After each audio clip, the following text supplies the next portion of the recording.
Morning 7th class. अपनी पिछली कक्षा में हमने कर्ण पाठ पेज संख्या 13, पेज नंबर 13 को पूरा से रीड किया था बाल महाभारत कथा में। ये हमारी बुक है बाल महाभारत कथा, पृष्ठ संख्या 13 पे कर्ण नामक चैप्टर को हमने पूरा रीड किया था। कुछ बच्चों की परेशानी थी, उनका कहना था कि हमें प्रश्न समझ में नहीं आ रहे हैं, अगर हमें प्रश्न मिल जाते हैं तो उत्तर समझने में आसानी होगी। तो उन्हीं बच्चों को ध्यान में देते हुए आज हम पाठ संख्या 1 पेज नंबर 1 पर है बाल महाभारत कथा, ठीक है, आमुख में। उसके बाद पृष्ठ संख्या 3 देवव्रत और पृष्ठ संख्या 5 भीष्म पितामह, इन तीनों चैप्टर से संबंधित प्रश्न मैं आपको ब्लैक बोर्ड पर लिख करके दूंगी, तो आप अपनी कॉपी पे उन्हें लिखें और उसके अनुसार ही उनके उत्तर को ढूंढकर, मैं उत्तर आपको वैसे ही पहले भी दे चुकी हूँ, तो कोई परेशानी नहीं आएगी। तो आज इस समस्या का पहले समाधान करते हैं।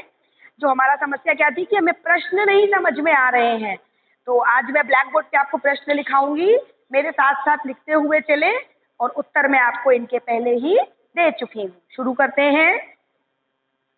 सबसे पहला प्रश्न है,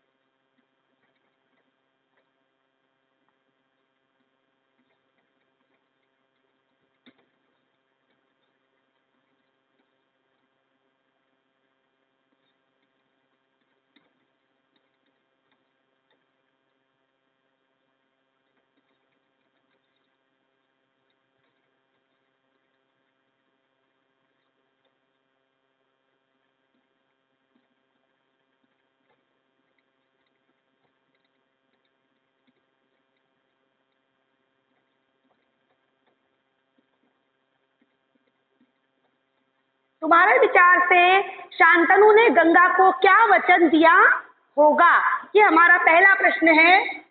ये आपको पेज नंबर 97 देखिए लास्ट में मिल जाएगा। वहां इसका रूप थोड़ा बदला हुआ है, वहां पर एक वाक्य के संग इस प्रश्न को दिया गया है। क्या दिया गया है?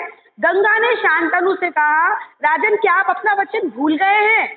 तुम्हारे विचार से गंगा ने शांतनु को क्या वचन दिया होगा? प्रश्न आपका इस तरह से भी आ सकता है और प्रश्न आपका इस तरह से भी आ सकता है। पेज नंबर 97 क्वेश्चन नंबर 1, ठीक है, ध्यान देंगे। और इसके बाद क्वेश्चन नंबर जो 2 है वो मैं आपको नहीं लिखाऊंगी, वो आपका बुक में दिया हुआ है पेज नंबर 97, ध्यान से इधर देखें, ठीक है। उसमें प्रश्न अभ्यास दिए गए हैं। प्रश्न संख्या 2 देखिए क्या लिखा हुआ है। महाभारत के समय में राजा के बड़े पुत्र को अगला राजा बनाने की परंपरा थी।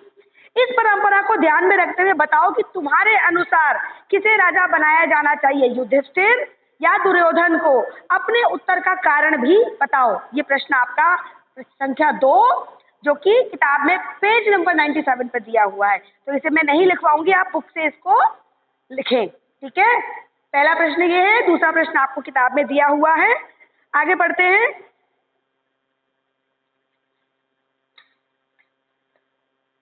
अगला प्रश्न है,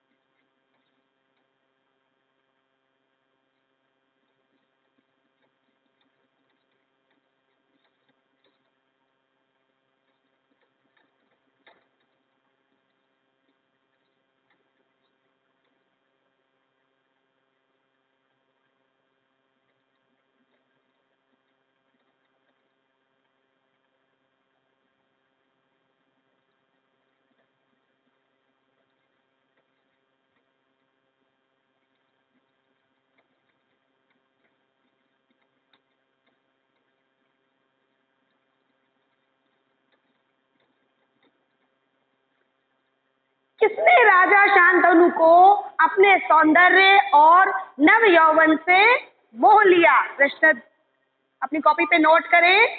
किसने राजा शांतनु को अपने सौंदर्य और नव यौवन से मोह लिया? अगला प्रश्न है,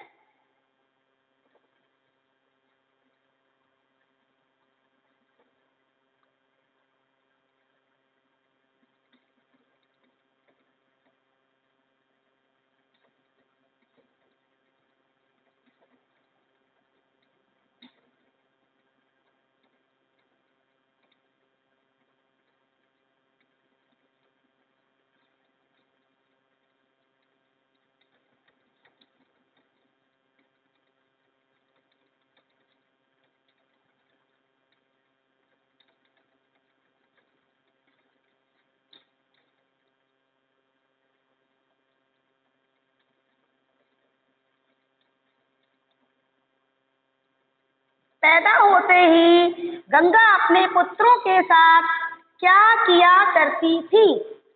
ठीक है, आगे बढ़ते हैं।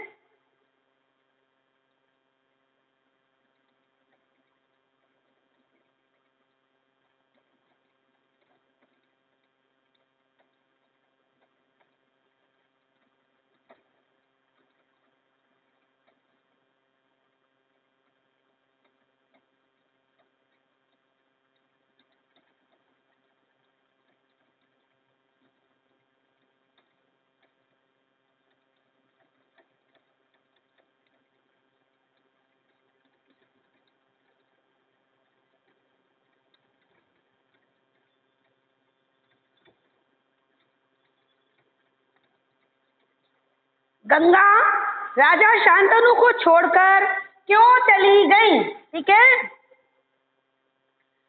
अगला प्रश्न नोट करें।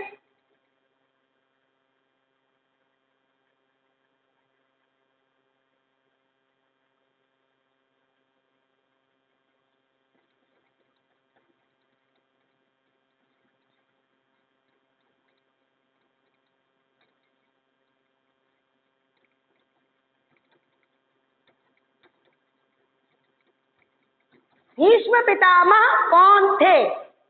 इस ब्लैक बोर्ड पे जो प्रश्न लिखे हैं मैं एक बार दोहरा दूं।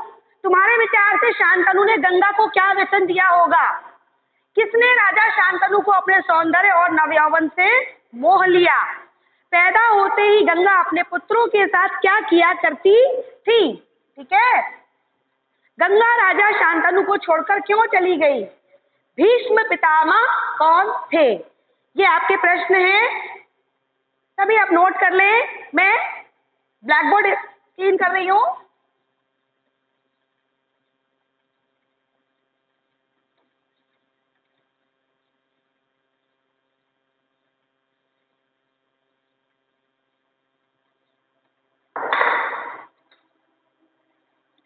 अगला प्रश्न,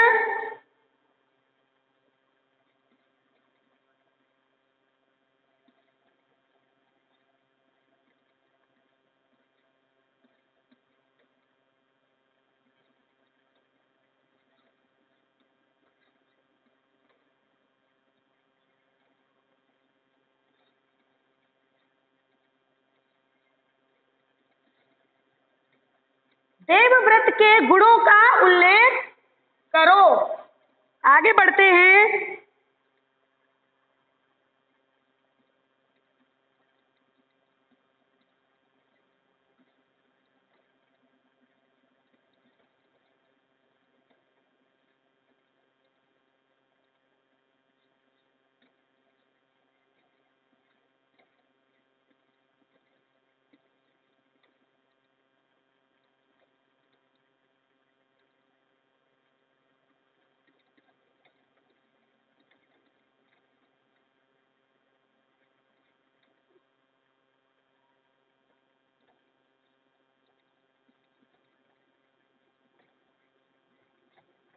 शांतनु ने शिकार खेलते समय गंगा के तट पर क्या देखा?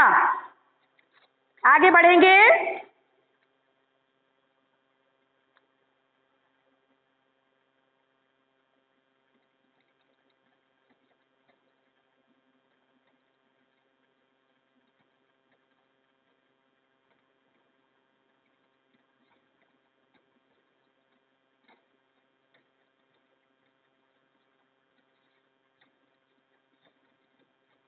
राजा शांतनु क्यों अप्रसन्न थे?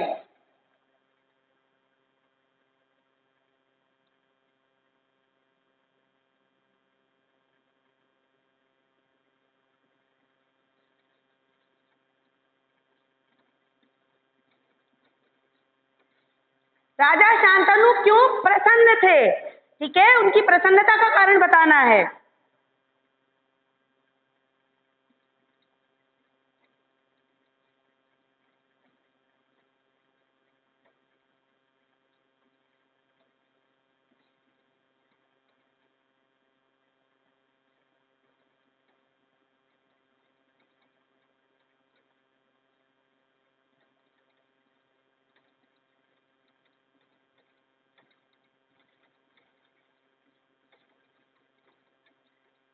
सभी प्रश्न घटनाक्रम से जुड़े हुए हैं।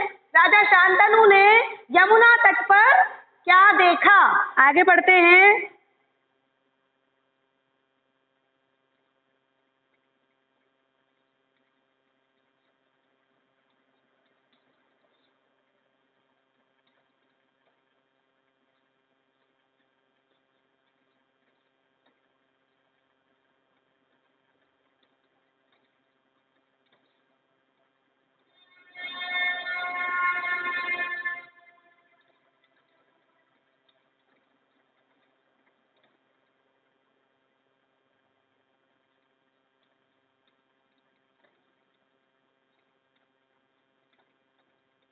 सत्यवती को देखकर शांतनु के मन में क्या विचार आया?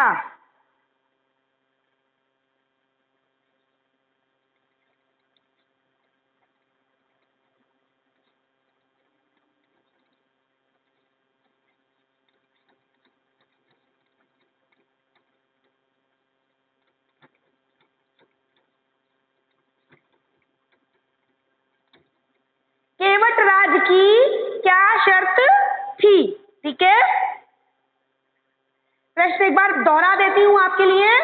देवव्रत के गुणों का उल्लेख करो। शांतनु ने शिकार खेलते समय गंगा के तट पर क्या देखा? राजा शांतनु क्यों प्रसन्न थे? राजा शांतनु ने यमुना तट पर क्या देखा? सत्यवती को देखकर शांतनु के मन में क्या विचार आया? केवट राज की क्या शर्त थी? ठीक है, आगे बढ़ते हैं।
देवव्रत को पिता की चिंता का कारण कैसे पता चला?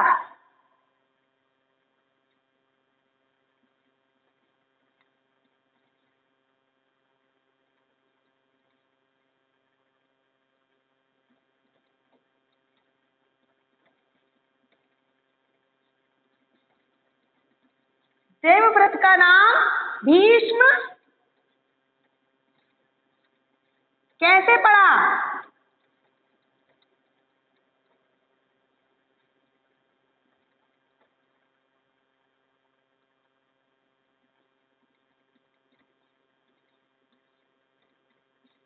सत्यवती और शांतनु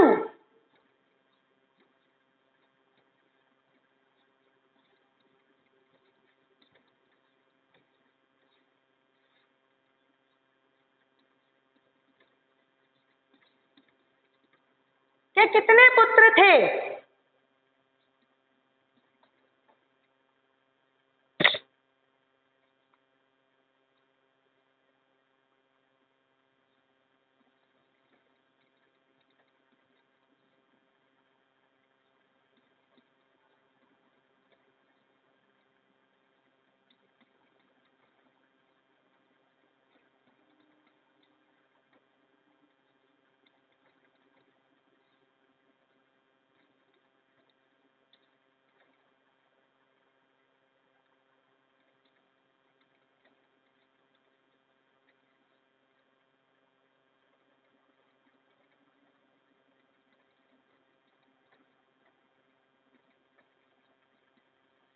शांतनु के बाद कौन हस्तिनापुर के सिंहासन पर बैठा?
चित्रांगद के मारे जाने के बाद हस्तिनापुर की राजगद्दी किसे दी गई? मैं ऊपर से एक बार फिर दोहराती हूँ, राजा शांतनु क्यों चिंतित थे? देवव्रत को पिता की चिंता का कारण कैसे पता चला? देवव्रत का नाम भीष्म कैसे पड़ा? सत्यवती और शांतनु के कितने पुत्र थे? शांतनु के बाद कौन हस्तिनापुर के सिंहासन पर बैठा? चित्रांगद के मारे जाने के बाद हस्तिनापुर की राजगद्दी किसे दी गई? ठीक है, आगे बढ़ते हैं।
ये प्रश्न थे आपके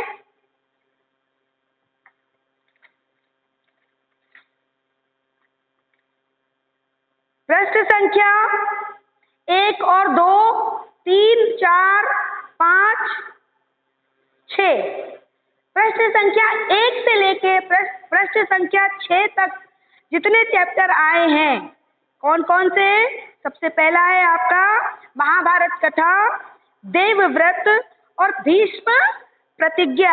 इन 3 चैप्टर से संबंधित प्रश्नोत्तर अभी तक मैंने ब्लैक बोर्ड पर आपको लिखकर दिए। ये आपके प्रश्न हैं, उत्तर मैं आपको पहले डिक्टेट कर चुकी हूँ। ठीक है, तो जो परेशानी छात्रों को थी वो इस काम से सॉल्व हो जाएगी, हल हो जाएगी, अब उन्हें कोई परेशानी नहीं आएगी। दूसरी बात, थोड़ा ध्यान से सुनने का प्रयास करें। अब आप बड़ी कक्षा में आ गए हैं, आपको डिक्टेट ही किया जाएगा। ब्लैक बोर्ड पे लिखने वाला काम अब आपके साथ नहीं होना है, तो बहुत ध्यान से वीडियोस को सुने। अभी तो कुछ छात्र हमसे निरंतर हमारे साथ नहीं थे, छूट गया था काम, इसलिए हमने आज ये ब्लैक बोर्ड पे लिखा है। और आने वाले 2 चैप्टर और अंबा और भीष्म विदुर, इनसे संबंधित प्रश्न मैं आपको ब्लैक बोर्ड पे कल लिखवाऊंगी। लेकिन प्रयास करें कि आप बोले हुए प्रश्नों को वीडियो देख करके लिखें और उसके बाद उनके आंसर्स को, उनके उत्तर को भी सुनकर लिखने का अभ्यास करें। ये बहुत ज़रूरी है, क्योंकि आगे चल के धीमे धीमे ये ब्लैक बोर्ड वाला जो काम है ये खत्म होता चला जाएगा, और आपको फिर अगर आप अगर इस प्रक्रिया में साथ नहीं चलेंगे तो आपको आगे परेशानी होगी। तो प्रयास करें कि इस प्रक्रिया को छोड़ करके डिक्टेशन वाली प्रक्रिया को पकड़ने का अभ्यास करेंगे। बहुत अच्छा समय है, आप घर पे हैं, अभी आपको क्लासरूम वाली आपाधापी भी नहीं है। जाहिर सी बात है, क्लास में आपको एक बाउंडेशन होती है कि लिमिटेड टाइम के अंदर करना है, लेकिन अभी आपके संग ऐसा नहीं है। आप इस समय का पूरा पूरा फायदा उठाएं, कोशिश करें कि सुन करके लिखने का ज़्यादा से ज़्यादा अभ्यास करें। ठीक है, आज के जो मैंने तीनों चैप्टर के क्वेश्चन आंसर कराए हैं, अगर आप ध्यान से देखें, बहुत ध्यान से देखें, तो ये सभी प्रश्न एक घटनाक्रम के साथ चल रहे हैं, घटनाक्रम के साथ साथ चल रहे हैं। तो जाहिर सी बात है, कहानी को अगर आप ध्यान से पढ़ रहे हैं और समझ रहे हैं तो आप किसी तरह के और प्रश्न बना भी सकते हैं, क्योंकि जरूरी नहीं है परीक्षा में यही प्रश्न आए, इन प्रश्नों को बदल के भी आया जा सकता है। फिर आप कंफ्यूज होंगे, इसीलिए लिखे लिखाए पैटर्न को छोड़ने का अभ्यास करें।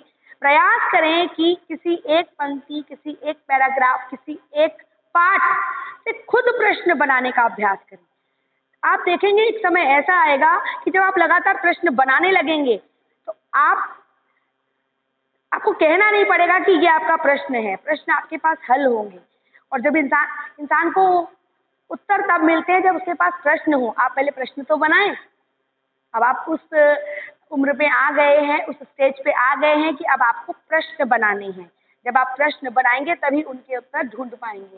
ये बात बहुत जगह लागू होती है, आपके जीवन पर भी लागू होती है और इन किताबों पर तो लागू होती ही है। ठीक है, तो कोशिश करें निरंतर एक साथ हमारे साथ साथ चलने का अभ्यास करें। ठीक है, और काम को निरंतरता के संग पूरा करेंगे तो आगे परेशानी नहीं आएगी, किसी प्रकार की कोई समस्या नहीं आएगी। कल का जो हमारा काम होगा, अंबा और भीष्म और विदुर नामक पाठ से संबंधित प्रश्नों को ब्लैक बोर्ड पे मैं आपको बताऊंगी और आप उन्हें लिखेंगे। ठीक है, आज के लिए इतना ही पर्याप्त है। Thank you.